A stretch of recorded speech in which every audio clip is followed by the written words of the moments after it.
Olá, amigos sapientes, sejam mais que bem-vindos ao nosso canal Sapiência. Essa é uma aula de biologia cujo tema é DNA. Eu sou Joel Augusto e gostaria de pedir a vocês que contribuíssem com esse canal, com esse projeto, curtindo, compartilhando, se inscrevendo no canal, ativando o sininho da notificação. Ajuda a gente a divulgar esse projeto cada vez mais. Então, a nossa aula de hoje é sobre DNA. DNA representa ácido desoxirribonucleico.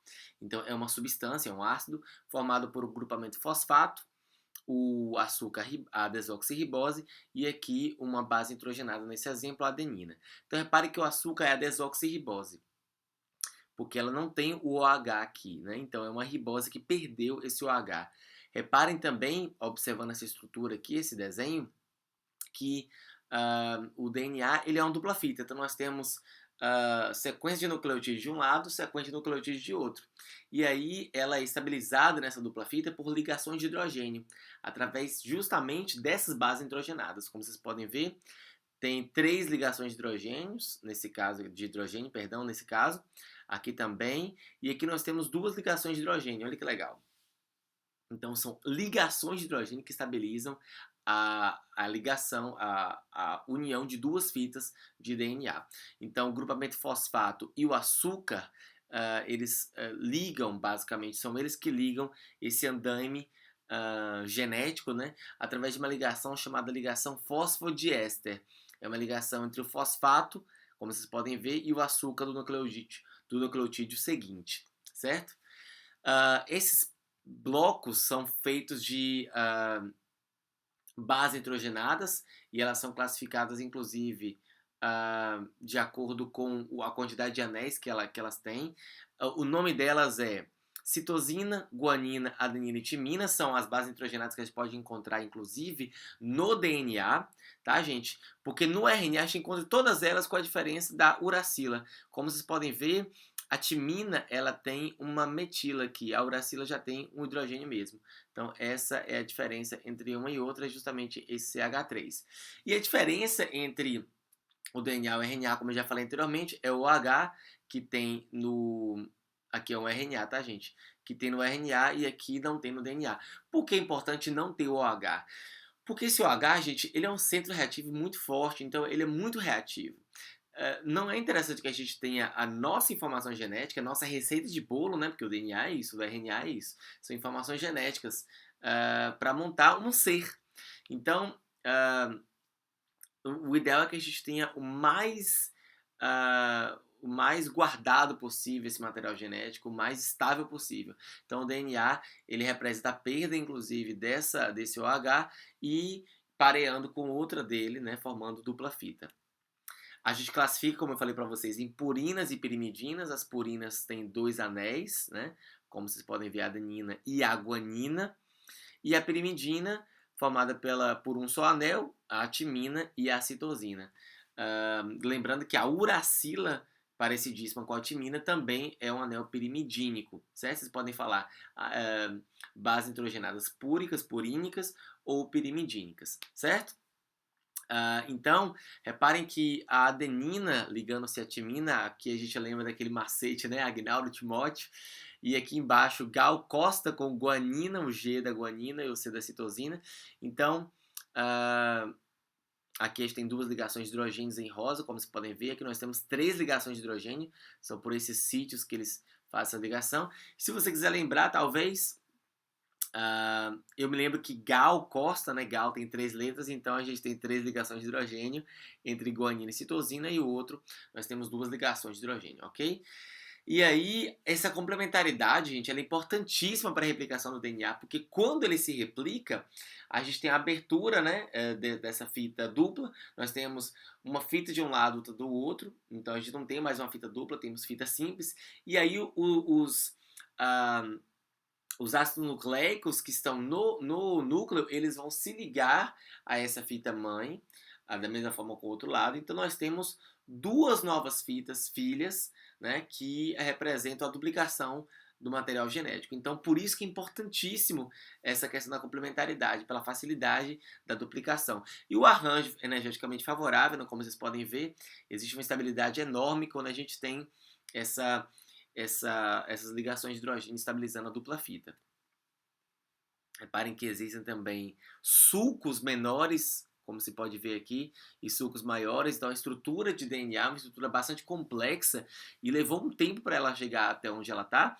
E existe uma mulher, inclusive, importantíssima na história da genética, que é Rosalind Franklin, responsável por idealizar, por pensar a estrutura do DNA e propor de fato a dupla hélice, só que quem comprovou foi o Watson e Crick um pouquinho depois. Então eles comprovaram uma estrutura proposta por Rosalind Franklin, é importante lembrar o nome dela, já que ela acaba sendo um pouco esquecida na literatura genética, ok? Agora uma questão interessante é como é que o DNA tem aproximadamente 2 metros em cada célula humana e a gente tem um núcleo celular de 5 a 8 micrômetros. Então, como é que pode isso? Tem gente que não tem nem 2 metros de altura e o DNA tem 2 metros. Como é que funciona isso? Como é que todo ele é compactado? Então, ele se compacta justamente por se enrolar em proteínas. Então, quando a gente tem DNAs mais proteínas, a gente tem a cromatina. Esse nome cromatina tem a ver justamente com o fato de esse material se colorir na presença de corantes, né? Então, por isso que cromatina, cromossomo, carrega esse cromo no nome. Né? Então, o fato de a gente ter o DNA mais organizado, mais espiralado, permite facilidade na hora da divisão celular, né? Facilita muito na hora de você estar ali separando a célula mãe em duas filas, então quanto maior o grau de compactação, melhor para esse momento. E também a organização de acesso a enzimas, né? Então tudo isso, toda essa compactação facilita o metabolismo de forma geral, certo? Então, só para a gente ter uma ideia, tá aqui o DNA, ele vai se enrolar em proteínas cujos nomes gerais são histona mesmo, e aí ela vai se enrolando cada vez mais, se enrolando, se enrolando, se enrolando, chega num momento de, sei lá, um solenoide, como se diz, e o grau de compactação máximo é o grau de cromossomo, é quando ele chega no máximo de compactação. Ó, gente, só para explicar um pouquinho, cromatina e cromossomo, volta e meia a gente vê esses dois nomes, mas de forma bem grosseira, cromatina é como se fosse material genético, DNA, envolto em proteínas, né, nas histonas, no núcleo interfásico, ou seja, na intérfase. Quando a célula vai se dividir, ela precisa realmente do grau de compactação muito maior, então a gente tem a formação de cromossomos. Então, é basicamente isso. Então, cromossomo ou cromatina são as duas a mesma coisa, representando somente momentos diferentes da célula. Então, essa proteína chamada histonas, como a gente comentou, ela é o cerne do nucleossomo, né? Nucleossomo também é uma palavrinha nova, que representa justamente o DNA enrolado nela, certo? Então, a histona e o DNA em volta dela representam esse conjunto, o nucleossomo, como vocês podem ver aqui. A histona, ela é basicamente formada por 8 pedacinhos, né? 8 meros, então daí o nome octâmeros, e são pedacinhos formados e nomeados como H2A, H2B, H3, H4. Então são esses pedaços que fazem esse complexo sobre o qual o DNA se enrola. Então a gente tem aqui um esquema mostrando, por exemplo, a formação do nucleossomo, né? Nós temos nucleossomos e nós temos o chamado linker DNA, é o linker DNA, que vai ligar um núcleo nucleossômico com outro núcleo nucleossômico, né? Com esses dois pedaços, né, iniciais de compactação. E aí nós temos, depois disso, uma enzima, uma endonuclease, que vai digerir esse linker DNA, isolando o nucleossomo. Uma coisa interessante é que se a gente pegar essa parte isolada e colocar em alta concentração de sal, o que a gente vai ter? A gente vai ter a separação da histona octamérica da fita de DNA. Então, reparem que a gente tem essa proporção, essa dissociação acontecendo justamente porque a gente tem um desequilíbrio de cargas. Né? O que é um sal? O sal é um cátion e um ânion, cátions e ânions, enfim, não importa a quantidade, mas existem cargas envolvidas. Então, na presença de cargas, existe totalmente a desestruturação desse enovelamento, certo? Essa voltinha, a gente tem aproximadamente 147 nucleotídeos, tá? Então, essa voltinha que a gente tem aqui, medindo inclusive 11 nanômetros. Aqui é uma estrutura, como a gente pode observar, desse complexo octamérico de histona. Nós temos proteína H3H4 juntas formando dímero H3H4, H2A, H2B formando H2A, H2B, esse dímero, né? Que é um dímero? É uma estrutura formada por duas partes, né? Como o nome já sugere. Temos um tetrâmero, ou seja, formado por 4 partes, e aí a junção desses tetrâmeros, dos 2 tetrâmeros, nós temos um octâmero de histona. E aí nós temos mostrando aqui, inclusive, o DNA se enrolando nessa histona. Então, uma fita de DNA, a gente, ela tem mais ou menos 2 nanômetros, né, como vocês podem ver. Aí em volta na histona a gente já tem uma estrutura de 11 nanômetros. Ela enrolando um pouquinho mais ainda, já formando esse pacote de nucleossomos, nós temos 30 nanômetros. Um pouquinho mais, nós temos 300 nanômetros e vai espiralando, espiralando e condensando, nós temos 700. E por fim nós temos a estrutura de cromossomo com 1400 nanômetros. Então, estrutura, né, bem maior para você sair de 2 nanômetros para 1400. Então, realmente é algo, um grau bem maior de compactação. E nós temos aqui só destacando a estrutura de centrômero, que é a parte central. Centrômero, mero, parte, centro, né? Então, é a parte central. Uma coisa importante a se dizer, gente, é essa fibra de 30 nanômetros que a gente tem aqui. É a compactação comumente encontrada em células em interfase, ou intérfase, né? Ou seja, quando a célula não está em divisão, a gente encontra essa fibra de 30 nanômetros lá, ok? E outro ponto importante para a gente salientar é a histona H1. Como a gente viu, a estrutura de histona é formada por vários pedacinhos, né? E um pedacinho chamado histona H1 mantém os nucleossomos unidos na fibra de 30 nanômetros. Então, ele é importantíssimo para a estabilidade do nucleossomo. Então, a questão que a gente falou de intérfase, né? Volta e meia está falando de intérfase e tal. Então, intérfase é o período em que a célula não está dividindo, ela não está se dividindo. Então, repare que o núcleo na intérfase tem mais ou menos essa cara, né? Com os cromossomos interfásicos dessa forma, espalhados pelo nucleoplasma. Aqui agora já tem situações da célula não interfásica, ou seja, ela já mitótica. A gente vê aqui nesse número 2, a gente vê a metáfase acontecendo. Né, que é justamente, a telófase acontecendo, e aqui nós temos a metáfase. A metáfase que é quando a gente tem os cromossomos no equador celular, né, estão todos alinhados ali na compactação máxima, e aí no momento de telófase, aqui no número 2, a gente tem essa separação desses cromossomos, formando já futuramente 2 células. A estrutura do cromossomo é essa, né? Então nós temos começando de cima para baixo, telômero, né, como se chama a ponta, né, por assim dizer, do cromossomo. Então essas pontas são chamadas de telômeros. Depois nós temos o braço curto chamado de P, o braço longo chamado de Q e centrômero, como nós falamos, que é a região central. Nessa região central, gente, nós temos inclusive o cinetócoro. O cinetócoro que é exatamente onde os microtúbulos se ligam. Eles se ligam exatamente aí para puxar, para quebrar esse cromossomo, as cromátides irmãs, como se pode dizer, né? Então, cromátides irmãs é justamente isso. Então, esse pedaço aqui é uma cromátide, esse aqui é uma outra cromátide. Então, juntos são cromátides irmãs, porque são ligadas por o mesmo cinetócoro, no mesmo centrômero, né? Uma coisa interessante é que é a coenzima que mantém essas cromátides ligadas, né? Como vocês podem ver, essa coisinha meio que azul é essa proteína chamada coenzima que mantém a integridade das cromátides irmãs juntas, ok? Então aqui a gente tem uma representação aqui em cima de um cromossomo de uma cromátide, duplicando-se, nós temos aqui as cromátides irmãs, né? Com o centrômero aqui, e aí, através de a mitose, a gente tem a separação com os cromossomos irmãs, como está escrito aí, certo? Então, por hora, uma coisa importante a gente destacar é justamente essa região para a qual os microtúbulos se deslocam, né? Eles se direcionam para puxar o cromossomo no momento de separação e formação de novas filhas. A posição do centrômero também permite classificação do cromossomo. Então, como a gente pode ver, quando ele está bem no meio certinho, ele é chamado de metacêntrico. Quando ele está um pouquinho mais afastado, submetacêntrico.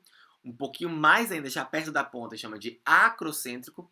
E telocêntrico, quando tem muito pouquinho lá. Então, telo, inclusive, significa pouco. Cariótipo, gente, é o conjunto dos cromossomos de uma espécie, né? Então, cada espécie, obviamente, vai ter o seu próprio cariótipo, o seu próprio desenho, enfim, as suas próprias estruturas de cromossomo. Nós temos 46 cromossomos no nosso cariótipo. Inclusive, nós temos do 1 ao 22, do par 1 ao par 22, nós temos esses genes que são chamados de autossômicos, e nós temos aqui o X e o Y, ou XX ou XY, que são os cromossomos sexuais, certo? XX para mulher, XY para homem, normais, claro, né? São pessoas que saudáveis, XX, XY, ok? Aqui, por exemplo, nós temos o material genético de um homem, certo?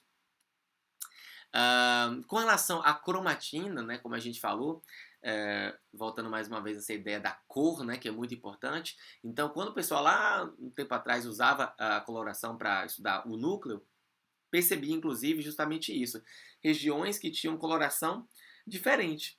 A heterocromatina, por exemplo, é uma região de cromatina mais compacta, né? Daí o nome hétero, né? Diferente, é uma cromatina meio diferente, onde os genes não são transcritos. Esse quiescente, né, que é como eles são classificados, é justamente isso, de silêncio, de quietude. Então, é um silenciamento gênico na heterocromatina. A eucromatina, né, a cromatina verdadeira, é a região mais relaxada e que tem os genes sendo transcritos. Como vocês podem ver aqui nessa representação, a eucromatina ela é bem lisa, a heterocromatina já está mais condensada. Em momentos de condensação, de espiralização, a gente tem a eucromatina, preste atenção nisso, sendo mais espiralizada do que a heterocromatina, certo? A gente tem aqui mantendo o centrômero, para vocês verem que ele, obviamente, continua a mesma estrutura, mas a heterocromatina acaba mantendo a sua estrutura também, e a eucromatina bem mais espiralizada, ok? Importante saber também onde é que está um gene no núcleo, gente, porque com base nisso é que a gente sabe como é que ele vai se expressar, se ele vai se expressar ou não, né? Se ele é altamente expresso, muito pouco, ou se ele não é expresso. Então nós temos aqui um exemplo que temos gene A, gene B e gene C, uma região para silenciamento gênico, aqui em laranja, e uma região aqui amarelinha para expressão gênica. Reparem que a aproximação do gene A e do gene C para essa região amarelinha de expressão gênica favorece a expressão gênica, obviamente. E quando o gene B se direciona aqui, se movimenta para essa região diferente de silenciamento gênico, esse gene B ele se torna uma heterocromatina, ou seja, ocorre aí um processo de silenciamento gênico. Então, como a gente vem falando de heterocromatina, a heterocromatina ela tem de dois tipos. Uma delas é a heterocromatina constitutiva, formando 10% de um cromossomo interfásico em mamíferos. Essa heterocromatina, gente, ela é para sempre silenciada. Ela para sempre não vai ser lida, né? Então, as informações dela são meramente estruturais, pelo menos até então, né? Pelo menos até então que a ciência diz. Ela se localiza ao redor do centrômero, né, daquela parte central do cromossomo, e nos telômeros, que é a parte extremal, né, a parte das extremidades do cromossomo. E a formação da heterocromatina também pode ocorrer por indução de modificações específicas nas caudas das estonas, ou seja, ela recruta proteínas para que isso aconteça, né? Reparem que aqui a gente tem uma sequência genérica, né? Tem uma estona H3, nós temos aí proteínas e locais onde elas elas foram direcionadas e estão ancoradas. Então nós temos aqui, por exemplo, uma situação em que M está vinculada à posição K9, então reparem que quando M está aqui nessa posição K9, nós temos esse silenciamento gênico, ou seja, a formação de heterocromatina. Quando a gente tem o A nessa mesma posição, nós já não temos mais esse silenciamento, nós temos a expressão gênica. Da mesma forma, quando esse A mesmo vai para a posição K14, enfim, nós vemos que existe um recrutamento exato, uma posição exata para que ocorra de fato o silenciamento. E um outro exemplo, o outro tipo de heterocromatina é a heterocromatina facultativa. É aquela que pode estar ativa ou não, e um caso clássico é do corpúsculo de Barr, vinculado ao cromossomo X, né? As mulheres elas carregam XX, homens XY. E o Y é um cromossomo bem pequenininho, né? Bem reduzido. E aí as mulheres, talvez por carregarem esse peso genético maior, de terem 2 genes X ativos, um desses cromossomos X, ele acaba ficando realmente mais ainda compactado, mais condensado, gerando o que se chama de corpúsculo de Barr. Barr é o nome do cara que descobriu esse corpúsculo, bastante interessante essa ideia. Então, reparem que a gente tem inicialmente os dois cromossomos X, né, claro, aqui representados em XP e XM, ok? E aí, depois é uma célula embrionária. Depois, essa célula ela acaba se dividindo, gerando aqui uh, uma célula que tem o XP mais condensado e a outra que tem o XM mais condensado. Então, são células diferentes, então tem cores diferentes, uma cinza e a outra amarela. Um detalhe importante, gente, é que essa, como vocês podem ver, essa condensação ela é aleatória. Ela só não é tão aleatória assim quando um desses X ele já tem algum defeito gênico. Então, esse X que tem defeito gênico é que vai ser mais condensado. Caso contrário, caso sejam os dois em perfeitas condições, então um deles vai ser aleatoriamente condensado. Quando isso acontece, reparem que o XP, ele condensado aqui, gerou filhas e mais filhas e mais filhas. Então, uma população de células que tem o XP atrofiado, e aí somente o XM, como vocês podem ver aqui em verde, né, abertinho, é que vai ser ativo nessa célula. A mesma coisa, só que agora analogamente oposta, acontece com a outra célula. Então o XM vai ser silenciado, né, enfim, silenciado assim, ele vai ser condensado, e o XP que vai ter a expressão gênica, né? Então é o único que vai ser ativo. Então, populações e populações são geradas através de divisões sucessivas, e aí nós temos o XP ativo em algumas outras células. É isso, gente. Agradeço muito a atenção de vocês. Curtam, compartilhem, divulguem esse canal, ajuda a gente a crescer cada vez mais. Um beijo e bons estudos!